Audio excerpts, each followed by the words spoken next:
Bienvenidos a la primera Feria Virtual del Libro de Guatemala. Hoy nos acompaña Miguel Ángel Guzmán Michel con una conferencia, Ciudadanos y Seguridad, hacia una política de seguridad ciudadana e independiente, junto a la embajadora Edith Barrios Rodríguez. ¿Pueden iniciar, por favor? Muchas gracias, Mili, por acompañarnos en esta conferencia que el abogado Miguel Ángel eh, nos está trayendo con un tema que es sumamente delicado y aunque nosotros, por ser mexicanos, lo vemos desde nuestra patria, yo percibo que es algo global. Ya nos irá él devanando la propuesta desde su perspectiva. Entre tanto, y antes de concederte la palabra, mi querido Miguel Ángel, voy a hacer un saludo cordial a la Confederación Internacional del Libro, agradeciéndole, como siempre, estos espacios donde tenemos la oportunidad de hablar de temas que son substanciales. La Confederación Internacional del Libro, presidida por César Salvatierra y Alan Morales, y ahorita tenemos de anfitriona a Mili.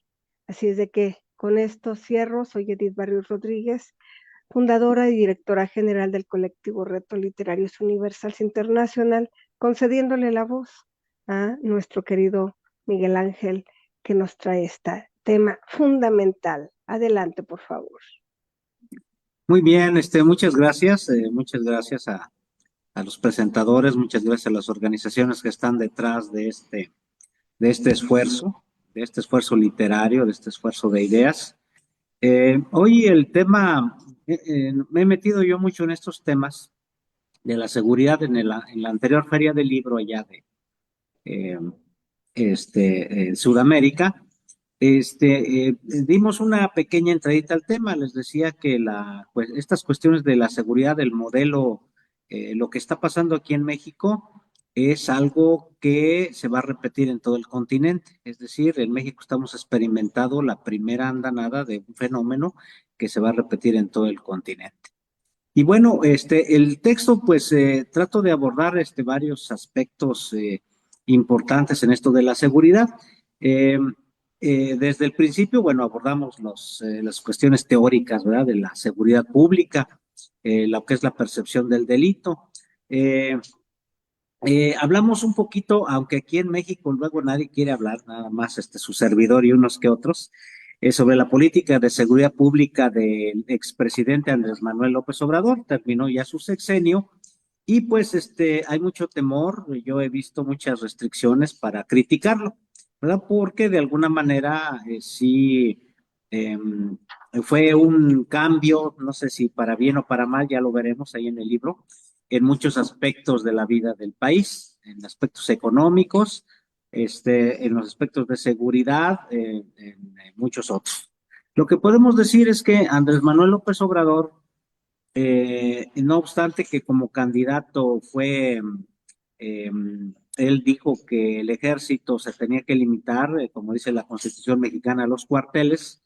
Lo cierto es que sacó al ejército a las calles y no solamente le puso a cargo de la seguridad pública, sino de la obra pública. El ejército tuvo a su cargo obra pública, seguridad pública, y bueno, ya solamente le faltaron los programas infantiles, ¿verdad? Al ejército, solamente eso nos faltó.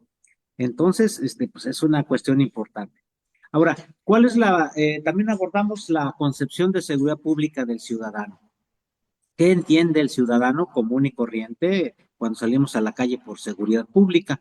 Pues el ciudadano tiene una percepción de que la seguridad es poder caminar por las calles sin que nadie te moleste, poder ir a cualquier negociación donde nadie te moleste, poder ir a recoger dinero a un banco o a otro lugar sin ningún problema. estar en tu casa seguro, tener una serie de libertades, ¿verdad? Que añoramos, que además han sido, digo, cuando menos en nuestro país, aquí en México, era muy usual, aquí en la región donde vivo, era muy usual que familias enteras paseaban.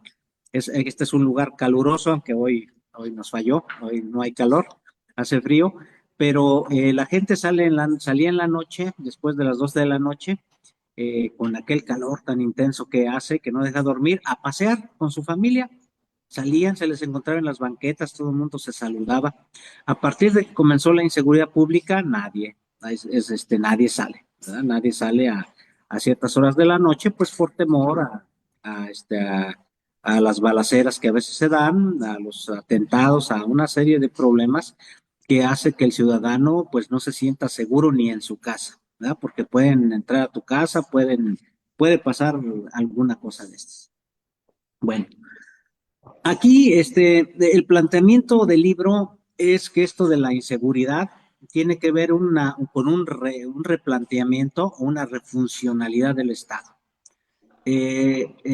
Toda Latinoamérica, yo creo que incluso en Brasil, ¿verdad? También es parte de Latinoamérica, aunque ellos tienen una variante en la lengua. El Estado se ha refuncionalizado a partir de la entrada del neoliberalismo.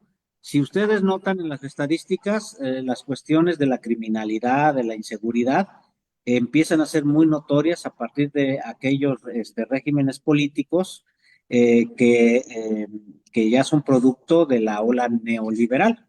La ola neoliberal que se entiende como todo un proyecto económico, político, impulsado desde los grandes centros financieros del mundo.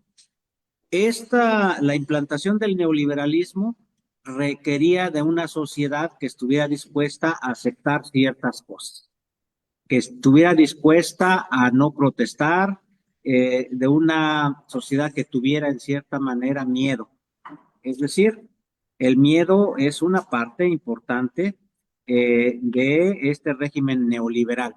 Muchas de sus políticas habían sido desde el pasado ampliamente eh, rechazadas por la sociedad, pero una sociedad con miedo, una sociedad sumisa, ha aceptado este tipo de políticas porque el Estado les ofrece, mira, yo te voy a cuidar, pero pues acepta esto. Yo te voy a cuidar, pero pues tienes que aceptar que el ejército esté en las calles, si no, ¿cómo te cuido? ¿Verdad? Si no está el ejército en la calle. Yo cómo te voy a cuidar, pues si los impuestos que pagas, pues no me alcanzan para contratar más seguridad para el Estado, etcétera, etcétera. Entonces, el Estado a partir de la llegada del neoliberalismo cambió muchas pautas y trajo consigo la inseguridad ciudadana, la inseguridad en las calles y sobre todo al crimen organizado. El crimen organizado como una parte, un cáncer que acompaña al neoliberalismo y que además ese cáncer permea muchos aspectos de la misma sociedad y sobre todo del Estado. Los funcionarios públicos, muchos de ellos se han unido al crimen organizado. Digo, no estoy descubriendo el hilo negro, hay varios funcionarios públicos acusados, algunos de ellos están en la cárcel. Aquí en México, gobernadores han sido acusados y han ido ya a la cárcel, que es algo que antes no pasaba. Es decir, hay el reconocimiento de que muchos funcionarios del Estado, tanto del federal como los municipales, estatales, están unidos al crimen organizado, lo protegen. Ellos mismos son capos de los carteles. Entonces, esto trae para los ciudadanos que pues el Estado, que debería de ser aquel que nos cuide, que vea nuestra seguridad, que vea por el desarrollo del país, pues está del otro lado de repente. Yo alguna vez mencioné aquí a la prensa que los policías cuando están en el trabajo, sus 8 horas de labores, son buenos, son los buenos. Y en sus horas extras, ya cuando le entregan la placa, son los malos, porque resulta ser que la policía, en sus ratos libres, el policía que ya no está trabajando, en sus ratos de ocio se dedica a ser partícipe del crimen organizado. Entonces, bueno, este tipo de sociedad es una sociedad inviable, donde los ciudadanos, sufrimos un montón de consecuencias. Aquí en México, pueblos enteros, poblaciones enteras, se han tenido que desplazar a otros lugares por el miedo al crimen organizado. Es decir, hay poblados, hay pueblos enteros, localidades, que toda la gente la ha abandonado, ¿verdad? Merced al crimen organizado. Curiosamente, en esos lugares que han sido abandonados, pues hay recursos naturales, hay algún aspecto económico importante de esos lugares que hacen que la gente sobre. Entonces, como la gente sobra y la gente sabemos que está arraigada a su tierra, a su lugar de origen, porque ahí están enterrados sus ancestros y todo, pues la gente no está dispuesta a irse fácilmente. Entonces, curiosamente, llega el crimen organizado, siembra el terror, porque además esa es otra situación, el terror como un aspecto importante del crimen organizado. Es que, ¿de qué estamos hablando? El terror es algo, miren, puede llegar un grupo delincuencial y matar a X, ¿ya? O sea, eso es asesinarlo, porque se opone a sus planes. Pero aquí se trata de no solamente asesinarlo, sino que a ese hombre se le tortura, y ya cuando está muerto se le corta la cabeza y la cabeza es exhibida en lugares públicos, o los cadáveres son exhibidos con letreros. Entonces, eso nos dice que no solamente es una cuestión del crimen organizado, de hacer sus negocios de droga, sus negocios de armas, de sus negocios de extorsión, sino que es sembrar también el terror, ¿verdad? Es decir, no es solamente matar a alguien, sino que tiene que pasar por la tortura y esos cuerpos tienen que ser desmembrados y exhibidos públicamente. Eso es un aspecto, yo creo que no podemos perder de esta etapa del crimen organizado. Antes los criminales organizados siempre ha habido crimen, pero actuaban de otra manera. No solamente, además, asesinan a las familias de las personas. Se sabe de lugares donde hay bebés y matan a los bebés. Entonces, esto lleva una doble intención, no solamente es asesinar, no solamente es el asesinato, es sembrar el terror. Entonces, ese es un aspecto que no debemos de perder respecto a esta etapa que estamos viviendo de la inseguridad en México. No solamente es que te asalten, que te extorsionen, sino que además los grupos organizados van a sembrar el terror, la sociedad va a ser una sociedad aterrorizada y pues las autoridades, en muchos de los casos, pues hacen una declaración que pues están tomando cartas en el asunto, pero que pues a final de cuentas reconocen que los ha rebasado la situación que se vive. Bueno, ante esto, ¿qué debemos hacer?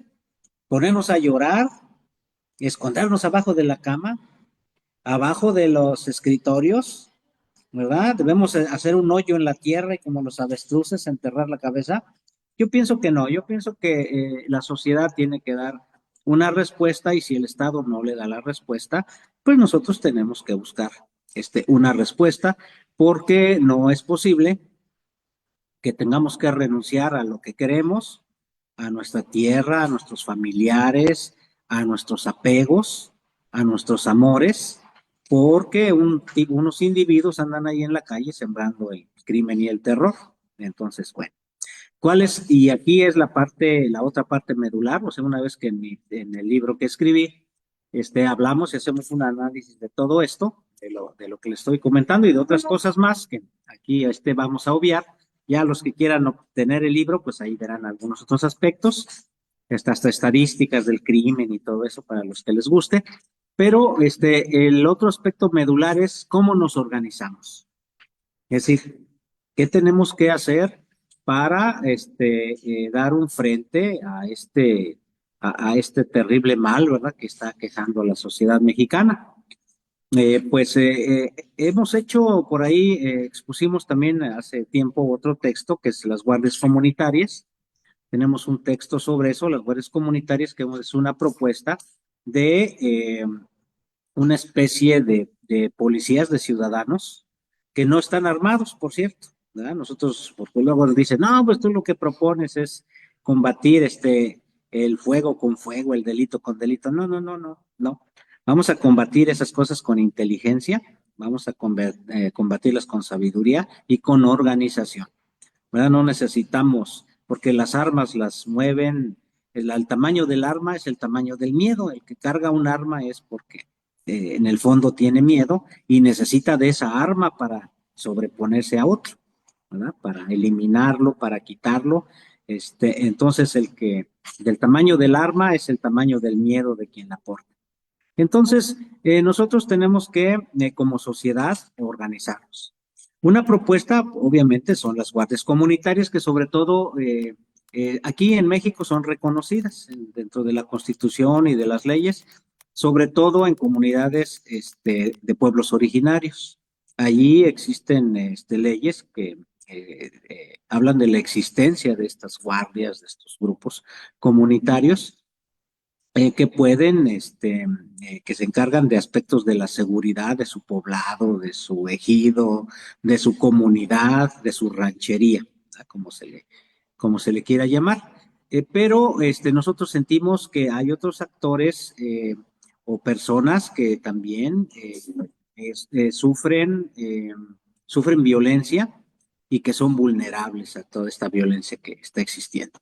Una de ellas son las mujeres, ¿verdad? Las mujeres por una situación además ancestral que hay en México, son muy vulnerables a muchas cosas, a estos delitos. Los feminicidios en México han crecido de manera alarmante. Incluso durante la pandemia las estadísticas se fueron arriba y actualmente sigue arriba la cuestión de los feminicidios, pero además otro aspecto del feminicidio muy importante. Se asesina a la mujer, en el feminicidio se presenta ese aspecto, pero no solamente se trata de matarla, de cometer algún abuso sobre ella, sino que también se recurre a la tortura, ¿verdad? Y se recurre a la mutilación y a arrojarles ácidos, ¿verdad? En el cuerpo, en la cara sobre todo, y también a exhibir sus cuerpos, ¿verdad? Sus cuerpos desnudos, colgados, etcétera, etcétera. Esto nos implica también la existencia de un terror dirigido hacia las mujeres, ¿verdad? Que las mujeres tengan miedo. Y sobre las mujeres, este es un aspecto muy delicado que yo quiero decirles. La mujer en México, y yo creo que en muchos en el resto del mundo, es como el pegamento social, es decir, la mujer es la que reúne delante de sí o a su alrededor a su familia, a sus hijos, a su esposo o solamente a sus hijos, ¿verdad? Voy a hacer a lo mejor una mala comparación, pero la mujer es como la mamá gallina, ¿verdad? Que tiene a sus pollitos y los cubre, ¿verdad? Viene el ave de rapiña y se enfrenta, ¿verdad? A lo que sea la mamá por defender a sus hijos. Entonces, la mujer es un aspecto muy importante de los valores, ella lleva los valores de una sociedad, ella nos transmite su lengua, sus usos y costumbres, su cariño, está su amor, su interés, etcétera, etcétera. Entonces, tener a una mujer con miedo, a una mujer que abandone ese papel que ha tenido en la sociedad, es importante para doblegar a esta misma sociedad. Entonces, es un aspecto que debemos tener en cuenta. O sea, ¿por qué están aumentando los feminicidios? Porque hay que doblegar a esa sociedad y para doblegarla necesitamos doblegar a uno de sus actores principales, que es la mujer, ¿verdad? Entonces, debemos tomar muy en cuenta esto. Bueno, entonces, yo por ahí en mis lecturas vi que en la India las mujeres se organizaron porque allá las mujeres sufren también violencia, bueno, yo creo que en todo el mundo, pero ellas allí se organizaron y comenzaron a hacer una especie de organización, una especie de forma de que cuando una mujer era agredida, daban una alarma y las demás mujeres llegaban y le echaban un montón, ¿verdad? Al tipo. Allá en la India, cuando un hombre es rechazado, él lo que hace es toma ácido y se lo echa en la cara. Eso es algo que ocurre de manera muy similar. O sea, una mujer que rechaza a un hombre, el hombre en venganza hace ese tipo de cosas. Y lo curioso es que en muchos lugares de la India no está penado eso, ¿verdad? Entonces, pero mientras el gobierno, el Estado pena ese tipo de cosas, pues las mujeres decidieron organizarse y crearon una alarma, ¿verdad? Una alarma para esos casos. Entonces, ahora con yo he armado un esquema, con esto de además los dispositivos electrónicos y todo eso nos da muchas ventajas. Las mujeres dentro de su escuela, dentro de su colonia, dentro de su ámbito de trabajo, deben organizarse precisamente para cuidar su seguridad. Hay que pelear porque en la sociedad, no sé si en mi ciudad hay 100 taxistas, 50 sean mujeres. Y que esas mujeres, pues, tengan un papel importante, ¿verdad? Porque la mujer muchas veces, cuando toma este transporte privado, taxis, etcétera, etcétera, sufre este tipo de violencia. Entonces, hay que buscar que la mujer empiece a tener estos lugares, pero sobre todo que esté organizada. También en los barrios, en las colonias, hay que organizarnos. ¿Por quién vamos a comenzar a organizarnos? A ver, vamos a suponer. Vamos a ponernos, pues por las gentes que nos conocemos, que nos tenemos confianza, vamos a hacer cadenas de seguridad, ¿verdad? Si yo vivo y le tengo confianza a mi vecino, bueno, ya ahí está parte de esa organización, ¿verdad? Mi vecino conoce a otro. ¿A quién más podemos invitar a esta red de seguridad? A este, a este, a este. Entonces vamos a hacer una red de seguridad donde podamos intercambiar información sobre lugares peligrosos, sobre personas que se mueven, que se mueven con malas intenciones, sobre denuncias públicas, y incluso yo propongo a nivel nacional algo que le estoy llamando el Observatorio Ciudadano sobre seguridad, que sea totalmente independiente del Estado, que el Estado no le dé un centavo, porque cuando el Estado paga, el Estado manda, ¿verdad? Cuando el patrón paga, el patrón te dice que hagas. Entonces, nosotros los ciudadanos debemos de organizar este observatorio, para la denuncia y para en poblaciones que están sufriendo la violencia, dar una serie de recomendaciones, ¿verdad? Al respecto. Entonces, yo creo que lo debemos hacer. Hace tiempo, regresando un poco al tema de la mujer, se hizo un manual, incluso algunas de mis alumnas y alumnos se prestaron a hacer este manual. Es un manual sobre defensa personal de la mujer. Y no crean que las pusimos a hacer karate ni nada de eso, ¿eh? O sea, eso lo pueden hacer, pueden ir a estudiar karate, una escuela, etcétera, etcétera. O sobre una agresión, exactamente. Pero no, nosotros dimos algunos consejos sobre qué debe hacer una mujer cuando va a sufrir una agresión o cuando la está sufriendo. Hay partes vulnerables en el hombre, ¿ya? O en el agresor, que se deben de conocer. Entonces, debemos, lo que se trata es actuar y huir. Esa es básicamente la idea de ese trabajo. Aconsejar a la mujer cómo debe de actuar para momentáneamente dejar fuera de combate a su agresor y correr, ¿verdad? Dar una alarma, etcétera, etcétera. Esto pueda sonar difícil, pero creo que sí es cuestión de organizarnos. Esa es cuestión de organizarnos. Es decir, cuando la gente se decida organizarse, cuando las mujeres se organicen en comunidades, cuando las colonias y barrios se organicen en cadenas de seguridad, yo creo que van a cambiar muchas cosas. En algunos estados de la República, a mí que por cierto voy a escribir sobre eso, algunos grupos ciudadanos de campesinos se han estado ya organizando y han expulsado de sus tierras, de sus lugares, al crimen organizado. Un caso muy sonado a nivel mundial es Cherán, ¿verdad? Cherán significa, por cierto, lugar de brujos. Un día todos los brujos del estado de Michoacán los llevaron a vivir a un lugar y allí se concentraron, ¿verdad? Por eso Cherán significa lugar de brujos, como una anécdota.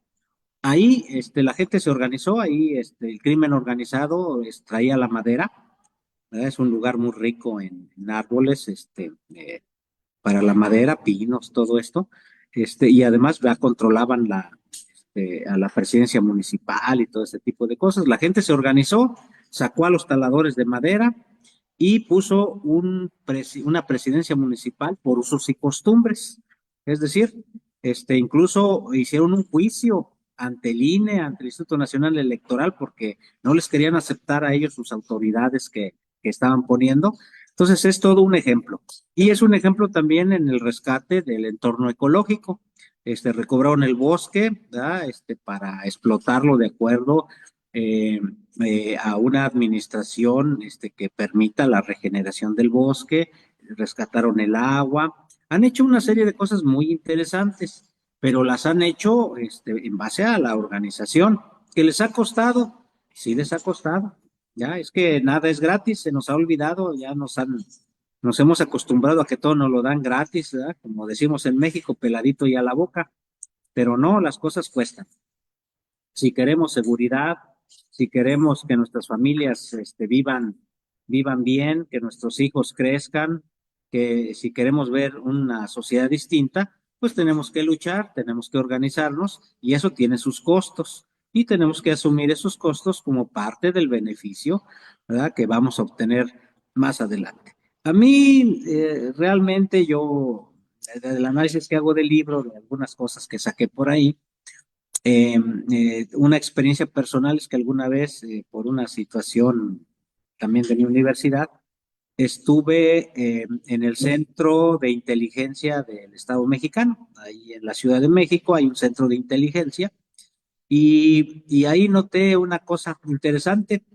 Si en ese lugar teclean el nombre de Edith o el nombre de Miguel, inmediatamente en la máquina va a salir quiénes son tus amigos, dónde vives, quiénes son tus familiares, qué propiedades tienes, cuál es tu primer círculo de amigos, tu segundo círculo de amigos, etcétera, etcétera, a qué te dedicas, todo eso.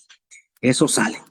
Y para cualquiera, es decir, ellos teclean. Ellos tienen un sistema de vigilancia vía satélite en tiempo real.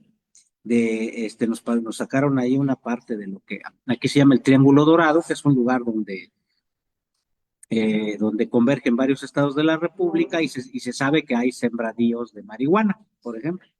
Bueno, esos lugares están monitoreados en tiempo real por un satélite, es decir, que el Estado dispone de información personal de nosotros y además de las acciones que están realizando las organizaciones criminales. Y entonces a alguien se le ocurrió preguntar, oigan, y si ustedes tienen esa información, pues ¿por qué no tienen preso a fulano, a sotano, a mengano? O sea, ¿cuál es la razón que ustedes? Y entonces ahí se guardó silencio, ¿verdad? Por parte de quien nos estaba dando esa plática. Pero eso quiere decir que el Estado mexicano conoce las redes, conoce quiénes las mueven, dónde se mueven, quiénes hacen, qué vehículos usan, qué medios tienen, y no están haciendo nada. Entonces, que no nos vengan a engañar, que no nos digan que están haciendo algo, porque pudiendo hacer algo, no lo hacen. Bueno, ¿qué nos queda a nosotros? ¿Ponernos a llorar, como decía? Pues no, ya nosotros tenemos que actuar, porque como sociedad tenemos que actuar y no permitir que este tipo de cosas pasen.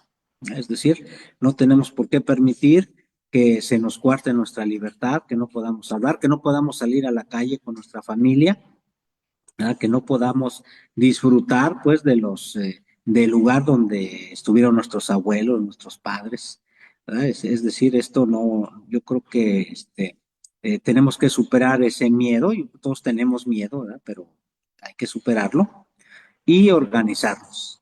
Y entonces la propuesta de mi libro es: organicémonos. Hago algunas propuestas de organización, ¿verdad? Para las mujeres, para las comunidades, las colonias, ¿verdad? Y en general para la sociedad. Entonces, esta es la propuesta del libro en base al estudio del que está pasando y llamo a los ciudadanos precisamente a organizarse para contener esto que no nos merecemos, ¿verdad? Yo creo que si nosotros trabajamos, si nos esforzamos, si estamos estudiando, yo creo que no merecemos un día salir a la calle y que alguien nos asesine. No merecemos que un día alguien secuestre a nuestros hijos y luego nos extorsionen. ¿Ah? No merecemos que un día le vendan droga a nuestros familiares. No merecemos que nos amedrenten, ¿verdad? Entonces yo creo que tenemos que tomar conciencia de eso y ir hacia otro lugar, ¿verdad? Hacia el lugar que nos dé la organización.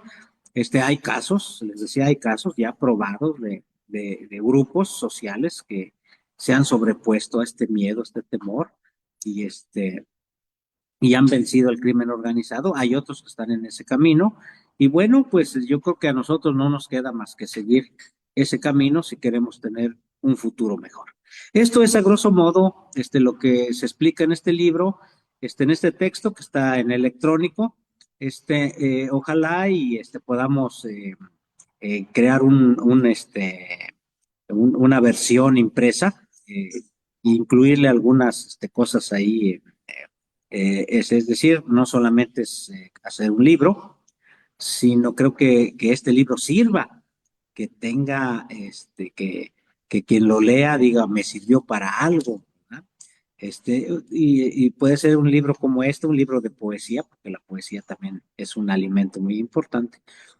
Pero aquí pues es una propuesta social que, por cierto, nos ha ganado que de repente nos pongan ahí como el enemigo público número uno, ¿verdad? En lugar de que busquen encarcelar a los que cometen el crimen, pues buscan encarcelar a los que tratan de combatirlo, ¿verdad? Esto es increíble.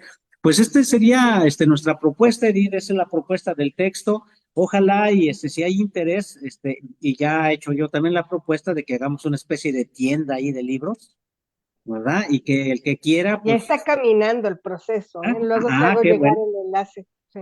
perfecto. Entonces, ya quien quiera, pues baja el libro, ¿verdad? Lo ve ahí en electrónico. A veces, no nos hemos acostumbrado a poder leer en la máquina, ¿verdad? Porque el libro es toda una experiencia, el libro impreso, pues es verlo, es tocarlo, es olerlo, etcétera, etcétera, ¿verdad? Es todo